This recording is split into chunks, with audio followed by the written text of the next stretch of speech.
Joining me now is the CEC for Finance for Bomet County, and that is Andrew Sigei. Mr. Sigei, of late you've seen governors in court taking on Treasury, which has withheld funds on account of counties failing to pay their bills. How is Bomet County faring in that regard? Thank you very much.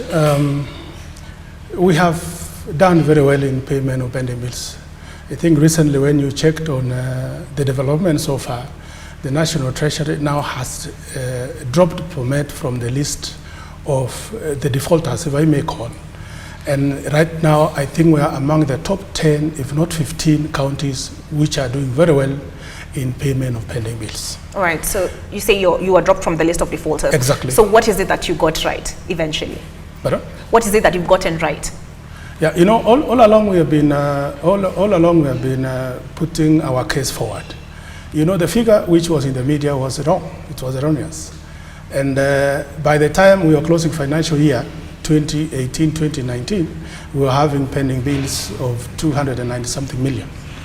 So actually the audit report which you saw was done in February 2019. And it's only that nothing was checked at the end of the close of the financial year to see how much we had paid up to that time. We had paid a whooping 782 million. Out of the 1.1 billion.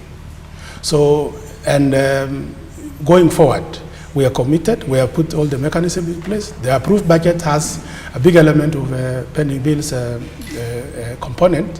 And we also have the committee which gave us a report of the eligible pending bills. Of course, we are now going on to look at ineligible pending bills, which was 63 million as reported by the auditor. All right. Yeah. And how you fare as far as payment of staff salaries is concerned? I know the COG had raised some concern in that regard. Up to date, our staff got paid last week, and they are very happy. As compared to other counties, you will see where we are. And going forward, even as we speak, we have money in CRF, so we have gone for money for development, including payment for pending bills and other payments as well. All right. Yeah. Now, money set aside for development and money set aside to pay recurrent expenditure usually forms a sort of a difficulty for many governments. How has Bomet addressed that challenge? We've been doing well. The law says the recurrent expenditure, particularly PE, that is personal emoluments, should not go beyond 35%. And I think we are doing almost that figure.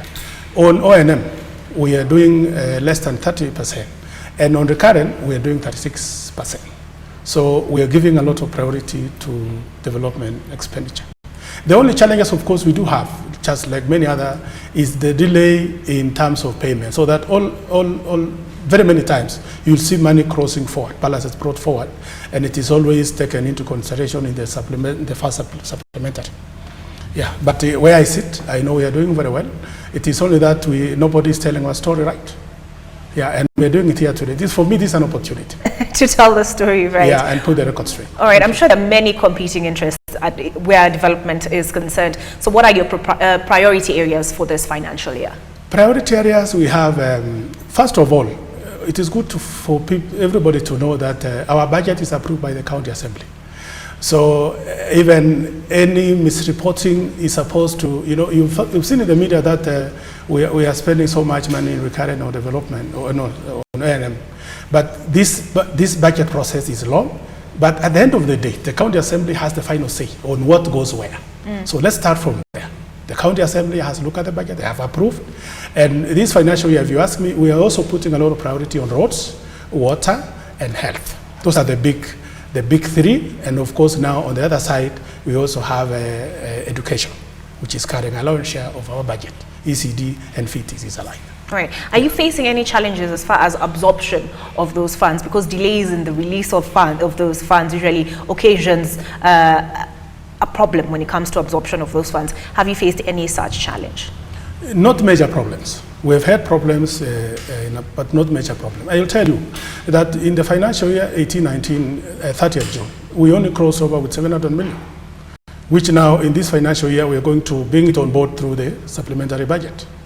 And overall, when you see the way these funds are released, it is always good for a county to cross over with some little money. just to take care of first salary, July, and maybe August. Because all of us know, although nobody is putting this to record, that in public spending, public finance spending, it is always up to September, even in national government. So if you cross with zero, then people will go without salary in July and August, and even September. So the only thing is we should balance that we don't cross with over a billion, yeah. All right. Yeah. All right. Thank you very much, Sigei.